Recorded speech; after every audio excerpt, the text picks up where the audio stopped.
새해가 밝았습니다. 새로운 시작을 다짐하는 이 소중한 시간에 여러분의 삶에 깊은 영감과 지혜를 더할 이야기를 나누고자 합니다. 이 이야기가 여러분의 마음에 깊은 울림을 주기를 바라며 하나님의 은혜가 여러분과 함께하기를 기도합니다. 잠시 시간을 내어 구독과 좋아요를 눌러주신다면 이 선한 메시지가 더 많은 이들에게 닿는 데 큰 힘이 될 것입니다. 여러분의 가정에 평안이 가득하기를 축복합니다. 자, 이제 함께 질문을 던져봅니다.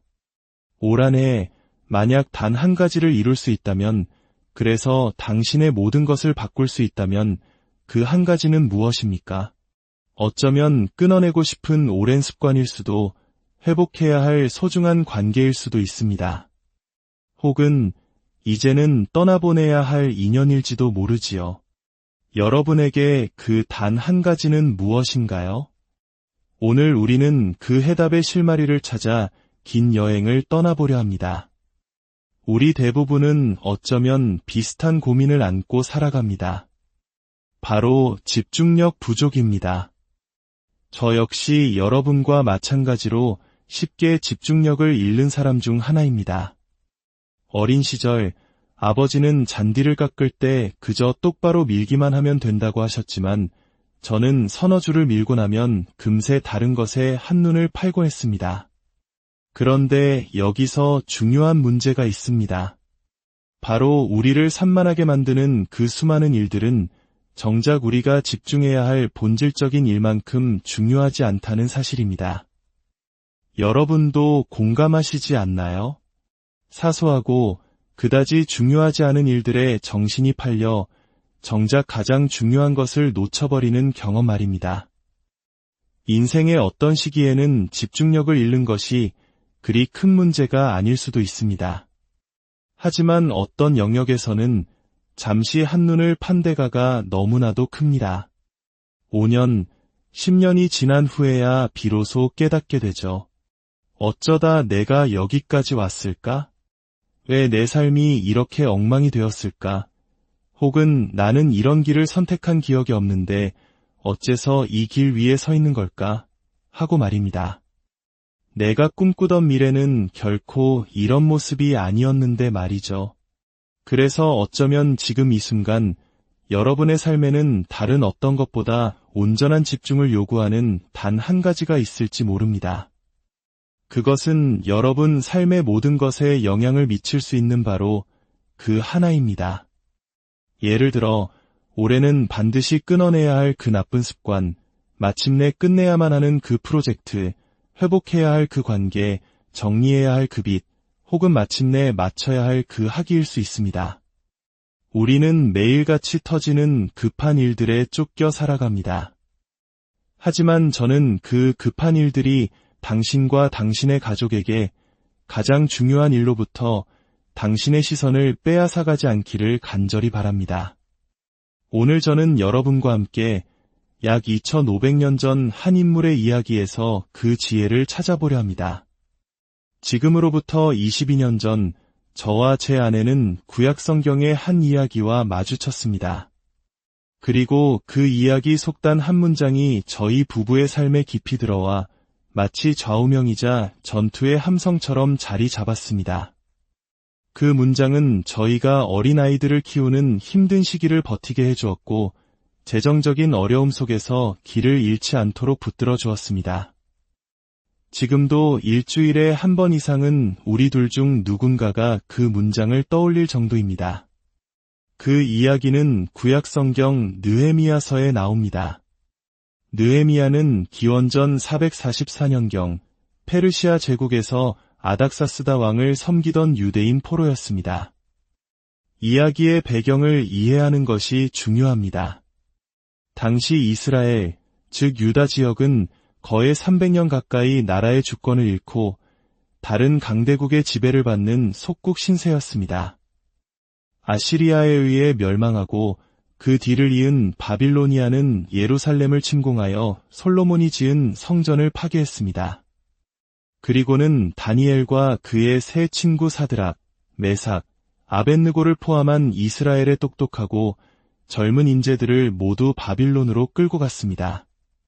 시간이 흘러 페르시아가 바빌로니아를 정복했고 페르시아의 고레스 대왕은 유대인들에게 놀라운 제안을 합니다. 고향으로 돌아가고 싶은 자는 돌아가도 좋다. 이 말에 수천 명의 유대인들이 고향 유다 땅으로 돌아갔지만 더 많은 이들은 이미 페르시아의 삶의 터전을 잡았기에 그곳에 남았습니다. 느헤미야의 가족 역시 페르시아에 남은 이들 중 하나였습니다. 하지만 고향으로 돌아간 유대인들이 마주한 현실은 참혹했습니다. 예루살렘 성벽은 여전히 무너져 있었고 성문들은 불타버렸으며 새로 지은 성전은 과거 솔로몬 성전의 영광에 비하면 너무나 초라했습니다. 사람들은 절망과 가난 속에서 무려 100년 가까운 세월을 보냈습니다.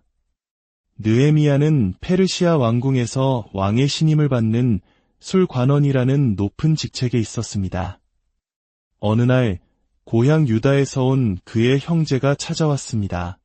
느헤미야는 고향의 소식을 물었고 형제는 이렇게 대답했습니다. 포로 생활에서 살아남아 고향으로 돌아간 남은 자들이 지금 큰 고난과 능욕을 당하고 있습니다. 예루살렘 성벽은 허물어지고 성문들은 불탄 채 그대로입니다. 성벽이 없다는 것은 단순히 물리적인 위험을 넘어 한 민족의 자존심과 정체성이 무너졌음을 의미했습니다. 외부의 침략에 무방비로 노출될 뿐만 아니라 수도 예루살렘이 제 기능을 하지 못하는 굴욕적인 상황이었던 것입니다.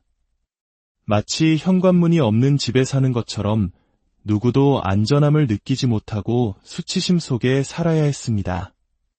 이 소식을 들은 느헤미야는 그 자리에 주저앉아 며칠 동안 울며 금식하고 하늘의 하나님께 기도했습니다. 수천 킬로미터 떨어진 곳에서 동족의 아픔을 끌어안고 가슴 아파한 것입니다. 어느 날 느헤미야가 근심 가득한 얼굴로 아닥사스다 왕을 섬기고 있을 때 왕이 그의 얼굴을 보고 묻습니다. 무슨 걱정이 있느냐? 느헤미야는 용기를 내어 자기 민족이 처한 비참한 상황을 모두 아뢰고는 세상에서 가장 대담한 부탁을 합니다. 왕이시여, 잠시 왕을 섬기는 일을 떠나 고향으로 돌아가 내 민족을 돕게 해주시옵소서. 놀랍게도 아닥사스다 왕은 그의 요청을 허락했을 뿐만 아니라 그를 유다 지역의 총독으로 임명하고 성벽 재건에 필요한 모든 자원까지 지원해 주었습니다. 이것은 정말 놀라운 기도의 응답이었습니다. 느헤미야는 마침내 예루살렘에 도착했습니다. 하지만 그가 마주한 현실은 상상보다 더 끔찍했습니다. 백성들은 절망에 빠져 있었고 경제는 파탄났으며 주변 지역들은 힘없는 유다를 끊임없이 착취하고 있었습니다. 그는 밤에 몰래 일어나 무너진 성벽 전체를 둘러보며 철저히 상황을 파악했습니다. 그리고 모든 지도자와 백성들을 불러 모아 하나님의 도우심을 전하며 이대한 비전을 선포했습니다. 그는 각 가정이 자신의 집에서 가장 가까운 쪽의 성벽을 맡아 보수하도록 일을 분담했습니다. 아주 현명한 리더십이었죠. 그는 사람들에게 일을 시키기만 한 것이 아니라 자신도 팔을 걷어붙이고 성벽 위에서 함께 일했습니다. 마침내 예루살렘 성벽 재건이라는 거대한 프로젝트가 시작되었습니다. 이는 예루살렘 주민들에게는 희망의 소식이었지만 그동안 유다를 괴롭히며 이득을 챙기던 주변 지역의 지도자들에게는 이협적인 소식이었습니다. 성벽이 세워진다는 것은 곧 강력한 군사적 방어 체계가 생긴다는 의미였기 때문입니다. 그들의 지도자였던 산발락과 그의 무리들은 일하는 사람들을 위협하고 공격하기 시작했습니다. 심지어 성벽 밖 마을에 사는 일꾼들의 가족까지 해치려 했습니다. 상황은 악몽처럼 변해갔지만 느헤미야와 백성들은 한 손에는 무기를, 다른 한 손에는 연장을 들고 밤낮으로 일을 멈추지 않았습니다. 산발랏은 느헤미야가 결코 포기하지 않을 사람이라는 것을 깨달았습니다. 그래서 그는 마지막 수단을 쓰기로 결심합니다. 바로 느헤미야를 암살하는 것이었습니다. 어느 날 산발랏은 느헤미야에게 사람을 보내 이런 메시지를 전합니다. 오노 평지의 한 마을에서 우리 함께 만납시다. 잠시 일을 멈추고 커피라도 한잔하며 대화를 나눕시다. 겉으로는 평화로운 제안처럼 보였지만 느헤미야는 이것이 자신을 성벽에서 끌어내어 옛단 곳에서 해치려는 함정임을 간파했습니다. 느헤미야는 그들의 사신에게 단호한 메시지를 전합니다. 그리고 바로 이 문장이 22년 전 저와 제 아내의 삶을 바꾸고 오늘 여러분과 나누고 싶은 핵심 메시지입니다. 이 문장은 우리가 인생의 중요한 기로에서 눈앞의 즉각적인 만족과 궁극적인 가치 사이에서 갈등할 때마다, 지금 당장 원하는 것과 가장 소중히 여기는 것 사이에서 흔들릴 때마다, 그리고 해도 그만, 안 해도 그만인 일과 반드시 해야만 하는 본질적인 일 사이에서 방황할 때마다 우리를 붙잡아주는 진정한 북극성과도 같았습니다. 수많은 유혹 속에서 느헤미야는 자신을 해치려는 원수들에게 이렇게 외치라고 명령했습니다. 준비되셨나요? 나는 지금 아주 중요한, 위대한 일을 하고 있소. 그래서 내려갈 수가 없소. 잠시 생각해 보십시오. 지금 여러분의 인생에서 가장 중요한 것은 무엇입니까? 누구일 수도 있고, 무엇일 수도 있습니다. 그리고 그 가장 중요한 것으로부터 당신의 주의를 빼앗는 가장 큰 방해물은 무엇입니까? 느헤미야는 이어서 이렇게 묻습니다. 이 질문은 우리 각자의 삶에 적용해 보아야 할 너무나 중요한 질문입니다. 왜 내가 이 위대한 일을 멈추고 당신들에게로 내려가야 한단 말이오? 이 장면을 상상해 보십시오. 느헤미야는 지금 성벽 위에 서 있습니다.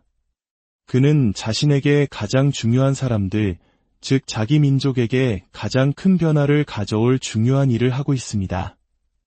그런데 왜 그가 그보다 덜 중요한 일을 하기 위해 자신을 해치려는 자들에게로 내려가야 합니까? 산발랏과 그의 무리들은 포기하지 않고 똑같은 제안을 4번이나 더 보냈습니다. 다음 주말은 어떤지, 그 다음 주는 어떤지, 달력에 빈 시간이라도 있으면 알려달라고 끈질기게 매달렸습니다. 하지만 이것은 일정의 문제가 아니었습니다. 이것은 우선순위의 문제였습니다. 우리의 달력에는 잘못된 약속을 끼워 넣을 시간이 항상 있습니다. 가장 중요한 것으로부터 우리를 멀어지게 만드는 그 무언가를 할 시간은 언제나 찾을 수 있습니다. 하지만 느헤미야는 현명했습니다. 그는 무엇이 가장 중요한지 이미 마음속으로 결정했습니다. 그래서 그는 4번 모두 똑같이 대답했습니다. 나는 위대한 일을 하고 있으니 내려갈 수 없소. 저와 제 아내는 아이들이 아주 어렸을 때 우리가 집중해야 할 것에 온전히 집중하기 위해 미리 아니오라고 말해야 할 것들의 목록을 만들었습니다. 우리는 이것을 지금은 아니지만 영원히는 아닌 것들의 목록이라고 불렀습니다. 영원히 안 하겠다는 것이 아니라 아이들이 자라는 지금 이 시기에는 하지 않겠다는 약속이었습니다. 그것들은 나쁜 일들이 아니었습니다. 단지 시간이 많이 드는 일들이었고 저희는 그 시간을 가족이라는 더 중요한 일에 쏟고 싶었습니다. 어쩌면 여러분에게도 그런 목록이 필요할지 모릅니다. 세상에는 너무나 많은 좋은 기회와 초대들이 있습니다. 이것은 선과 악의 문제가 아니라 지혜와 어리석음의 문제입니다. 만약 느헤미야가 그 초대에 예라고 대답했다면 그는 목숨을 잃었을 것입니다. 우리의 삶에서 그 결과가 그렇게 극단적이지는 않을지라도 그 원리는 동일합니다. 만약 당신이 어떤 취미, 어떤 습관, 어떤 관계, 어떤 모임에 계속해서 예라고 말한다면 그것들이 바로 당신이 꿈꾸는 미래에 도달할 기회를 죽이고 있을지도 모릅니다. 당신의 인생에서 가장 중요한 기회를 앗아갈 수도 있습니다. 부모님들, 매일 밤 아이들을 재우며 스스로에게 다짐하십시오. 나는 위대한 일을 하고 있다. 결코 내려갈 수 없다. 남편과 아내 여러분, 서로를 바라보고 여러분이 함께 일구고 있는 가정을 생각하며 다짐하십시오.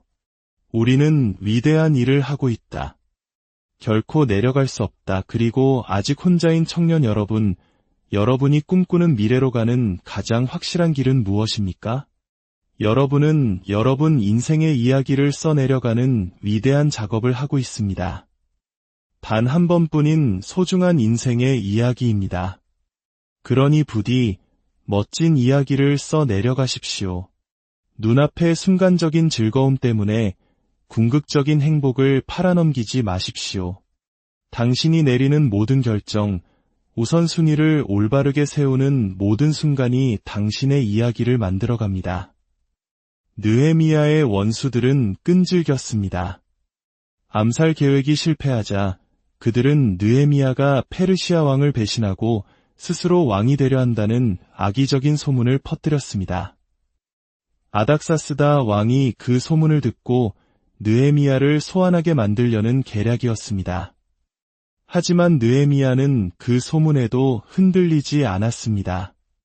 비난과 험담 역시 우리를 본질에서 멀어지게 하는 강력한 방해물이라는 것을 그는 알았던 것입니다. 성경은 이렇게 기록합니다. 마침내 성벽 공사는 52일 만에 끝났다. 이 소식을 들은 모든 원수들과 주변 민족들은 두려움에 떨며 자신들의 용기를 잃었습니다. 왜냐하면 그들은 이 일이 사람의 힘이 아닌 우리 하나님의 도우심으로 이루어졌음을 깨달았기 때문입니다. 느헤미야서의 가장 놀라운 점 중 하나는 이 이야기 속에 기적이 등장하지 않는다는 것입니다. 하나님께서 초자연적인 방법으로 나타나시지 않습니다. 마치 우리가 살아가는 평범한 일상과 같습니다. 이 이야기에는 오직 하나의 목표를 향한 헌신, 땀과 노력, 그리고 하나님께서 이 일을 원하신다는 확신, 그리고 마침내 찾아온 성공이 있을 뿐입니다. 그 모든 것은 느헤미야가 집중력을 잃지 않았기에 가능했습니다. 새로운 계절을 시작하는 여러분에게 묻습니다. 여러분의 성벽은 무엇입니까? 그 일이 끝날 때까지 감히 내려와서는 안 되는 당신의 인생에서 가장 중요한 그 일은 무엇입니까? 올해 혹은 당신의 인생의 이 시기 전체를 걸쳐 온전히 집중해야 할 그것은 무엇입니까? 마침내 끊어내야 할 그 습관입니까? 시작해야 할 그 사업입니까? 회복해야 할 그 관계입니까? 아니면 갚아야 할 그 빚입니까? 그리고 그 성벽을 쌓는 것을 방해하는 것들은 무엇입니까? 당신의 시간과 에너지를 빼앗아가는 장애물들은 무엇입니까? 어쩌면 잠시 멈춰야 할 습관, 혹은 잠시 멀리해야 할 사람이 있을지도 모릅니다. 누가 당신이 진정으로 되고 싶은 모습이 되는 것을 가로막고 있습니까? 기억하십시오. 당신에게는 해야 할 위대한 일이 있습니다. 바로 당신의 인생이라는 이야기를 쓰는 일입니다. 당신은 매일, 매 순간의 결정으로 그 이야기를 써내려가고 있습니다. 그리고 당신의 가족, 당신의 자녀, 당신이 사랑하는 누군가가 당신이 그 위대한 일에 계속 집중해주기를 간절히 바라고 있을 것입니다. 올해 당신이 할 수 있는 일은 많습니다. 하지만 당신이 반드시 해야만 하는 단 한 가지는 무엇입니까? 그것이 당신의 성벽입니다. 부디 그 일이 완성될 때까지 성벽 위에 머무르십시오. 당신은 지금 위대한 일을 하고 있습니다. 그러니 결코 내려오지 마십시오. 오늘 나눈 느헤미야의 이야기가 여러분 각자의 성벽을 굳건히 세워나가는데 작은 등불이 되기를 소망합니다. 여러분이 감당하고 있는 모든 위대한 일 위에 하나님의 축복이 함께하시기를 기도합니다.